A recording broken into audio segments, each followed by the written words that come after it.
A gente costuma ver a crise climática em gráficos, em números, em imagens de geleiras derretendo. Mas e se a parte mais importante dessa história toda não estiver acontecendo lá fora, e sim aqui dentro, na nossa cabeça? É exatamente isso que a gente vai analisar hoje, a psicologia por trás da paralisia e da ansiedade que o clima gera. Vamos lá. De um lado, a gente vê toda a promessa da COP30 no Brasil, um discurso de esperança, de liderança global. Mas do outro, fica aquela sensação de que, apesar de tanta conversa, nada anda de verdade. Parece que estamos paralisados. Essa tensão, sabe, entre a promessa e a paralisia que a gente vai desvendar agora. A escolha de Belém do Pará para sediar a COP30 é muito, muito simbólica. Pensa bem, é na Amazônia, os pulmões do mundo. Só isso já cria uma imagem poderosa. A ideia de que o próprio lugar pode nos reconectar com a natureza e dar um gás para uma nova era de ação. E para entender essa dinâmica, a gente precisa de uma ferramenta específica, a psicologia ambiental. Basicamente, é o campo que estuda essa via de mão dupla, como o ambiente afeta a gente e como a gente afeta o ambiente. É a lente perfeita para decifrar o que está acontecendo. E aqui a gente chega num conceito fascinante dessa área. A ideia de que lugares como a Amazônia podem funcionar como um lugar terapêutico, sabe? Um lugar que restaura nossa mente do estresse e ajuda a gente a criar uma empatia ecológica. A esperança seria que, ao levar a cúpula para lá, isso pudesse ser o gatilho para uma cura psicológica coletiva. Uma bela promessa, né? Mas é aqui que a análise começa a ficar mais profunda. Será que essa promessa toda do cenário amazônico bate com a realidade no dia a dia? Vamos dar uma olhada nas contradições. E aqui a contradição fica escancarada. De um lado, o Brasil projeta essa imagem de líder climático global. Do outro, os dados do INPE mostram a realidade nua e crua. Desmatamento em alta, garimpo ilegal, expansão agrícola, tudo isso acontecendo na própria Amazônia.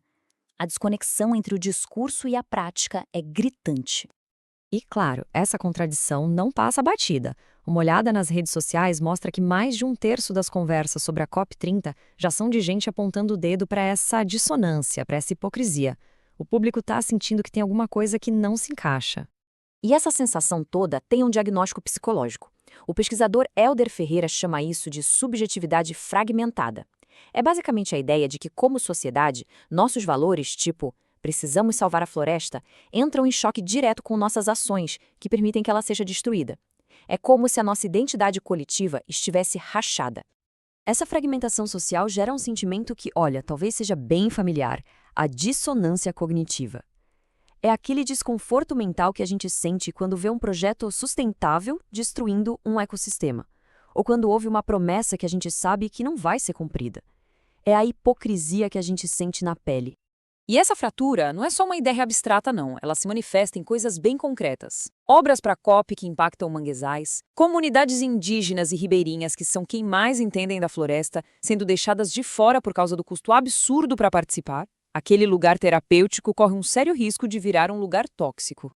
Tá, e aí, quais são as consequências de viver nessa fragmentação toda? Como isso afeta a nossa saúde mental?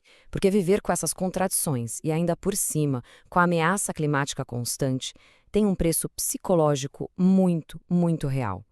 Um dos principais efeitos é a tal da ecoansiedade. E aqui tem um ponto muito importante. Os psicólogos dizem que isso não é uma doença, tá? É uma resposta completamente lógica e sã a uma ameaça que é muito, muito real. É o medo crônico do colapso do meio ambiente. E junto com a ansiedade, muitas vezes vem o luto ecológico. É a dor profunda, sabe? A tristeza que a gente sente pela perda do mundo natural que a gente conhecia, seja a extinção de um bicho ou a destruição de uma paisagem que tinham significado pra gente. E quando as comunidades locais são sempre excluídas das decisões que afetam a vida delas, como a gente vê acontecendo nos preparativos da COP, isso pode levar a um outro fenômeno, o desamparo aprendido. É a sensação de impotência que paralisa, que faz a pessoa achar que não adianta fazer nada. Tudo isso acaba se traduzindo em sintomas bem concretos que muita gente pode até reconhecer no dia a dia. Dificuldade para dormir, irritação, um cansaço que não passa, falta de motivação e aquela sensação paralisante de que não tem o que fazer. Ok, o diagnóstico é pesado, mas e o tratamento? A análise sugere que a saída não é só política ou tecnológica. A solução precisa ser, no fundo, psicológica. como a gente consegue passar de uma psique toda fragmentada para uma que seja mais resiliente? Para isso, o pensador indígena Ailton Krenak nos dá uma pista valiosa. Essa frase dele sugere que, para a gente conseguir arrumar o mundo lá fora, a gente precisa primeiro arrumar a casa do lado de dentro, realinhar a nossa própria mente. E o Krenak nos dá um conceito poderosíssimo como antídoto para essa fragmentação, a florestania. É uma visão de mundo que não separa a humanidade da natureza, mas que nos vê como parte da floresta. É um jeito de pensar que ataca a raiz da nossa dissonância. Mas, na prática, como a gente trilha esse caminho? A análise sugere 3 passos que são fundamentais. Primeiro, ser honesto e reconhecer as contradições em que a gente vive. Segundo, trazer as vozes de quem está na linha de frente, as comunidades mais afetadas, para o centro do debate. E terceiro, cultivar ativamente uma empatia restaurativa que nos reconecte uns aos outros e ao mundo. E o ponto central da análise é esse. A solução final é psicopolítica. Não adianta só definir metas de emissões. É preciso tratar a nossa saúde mental coletiva e a sabedoria dos povos originários como peças centrais da estratégia climática, colocando isso diretamente nas políticas e no dinheiro investido.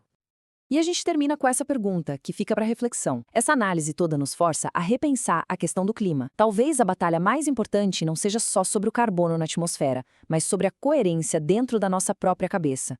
Para curar o planeta, será que primeiro a gente não precisa curar nós mesmos, a nossa mente coletiva?